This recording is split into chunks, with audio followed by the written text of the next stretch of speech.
Jeremiah chapter 52.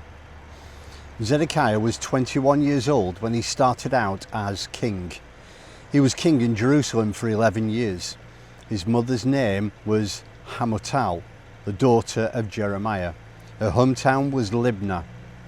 As far as God was concerned, Zedekiah was just one more evil king, a carbon copy of Jehoiachin.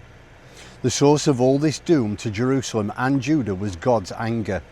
God turned his back on them as an act of judgment. Zedekiah revolted against the king of Babylon. Nebuchadnezzar set out for Jerusalem with a full army. He set up camp and sealed off the city by building siege mounds around it. He arrived on the 9th year and 10th month of Zedekiah's reign. The city was under siege for 90 months until the 11th year of Zedekiah. By the fourth month, by the fourth month of Zedekiah's 11th year, on the 9th day of the month, the famine was so bad that there wasn't so much as a crumb of bread for anyone. Then the Babylonians broke through the city walls. Under cover of the night darkness, the entire Judean army fled through an opening in the wall. It was the gate between the two walls above the king's garden. They slipped through the lines of the Babylonians, who surrounded the city and headed for the Jordan into the Arabah Valley. But the Babylonians were in full pursuit. They caught up with them in the plains of Jericho. But by then, Zedekiah's army had deserted and was scattered. The Babylonians captured Zedekiah and marched him off to the king of Babylon in Riblah in Hamath, who tried and sentenced him on the spot. The king of Babylon then killed Zedekiah's son right before his eyes. The summary murder of his sons was the last thing Zedekiah saw, for then they blinded him. The king of Babylon followed that up by killing all the officials of Judah. Securely handcuffed, Zedekiah was hauled off to Babylon. The king of Babylon threw him into prison, where he stayed until the day he died. In the 19th year of Nebuchadnezzar, king of Babylon, on the 7th day of the 5th month, Nebuzaradan, the king of Babylon's chief deputy, arrived in Jerusalem. He burned the temple of God to the ground, went on to the royal palace, and then finished off the city. He burned the whole place down. He put the Babylonian troops he had with him to work knocking down the city walls. Finally, he rounded up everyone left in the city, including those he had earlier deserted to the king of Babylon, and took them off into exile. He left a few poor, dirty farmers behind to tend to the vineyards and what was left of the fields.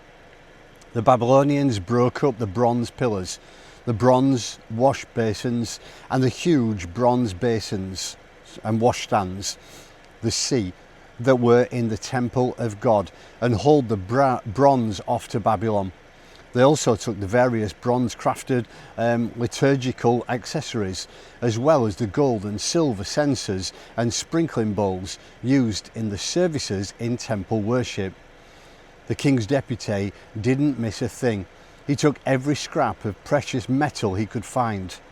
The amount of bronze that got from the two pillars, the sea, the 12 bronze bulls that supported the sea, and then the 10 washstands that Solomon had made in the temple of God was enormous.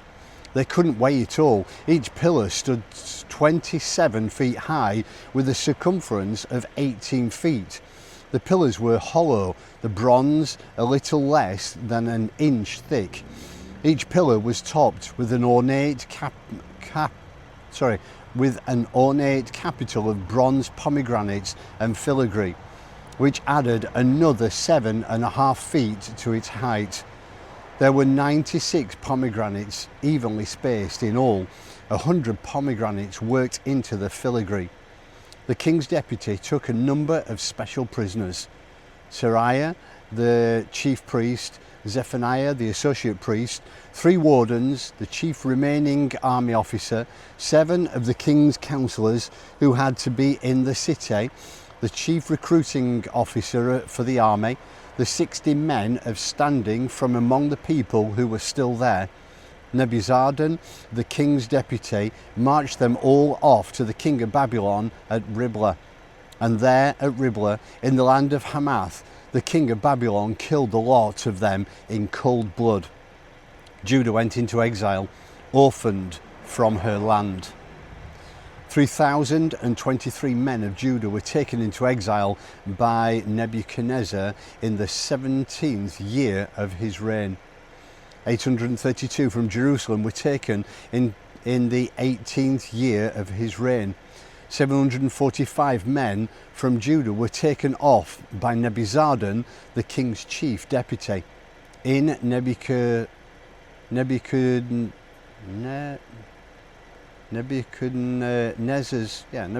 33rd year.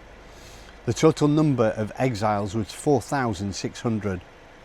When Jehoiachin, king of Judah, had been in exile for 37 years, Evil-Merodach became king in Babylon and let Jehoiachin out of prison.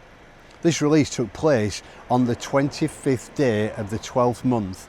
The king treated him most courteously and gave him preferential treatment beyond anything experienced by the political prisoners held in Babylon. Jehoiachin took off his prison garb and from then on ate his meals in company with the king. The king provided everything he needed to live comfortably for the rest of his life. Join me tomorrow as we move on to the next book in the series of reading 1 chapter a day. Tomorrow we will start with the introduction book to Lamentations and find out what all that is all about. If you've missed any of my readings, you should see it come up on the screen of catching the whole chapter of Jeremiah. And like I said, tomorrow we will start on Lamentations.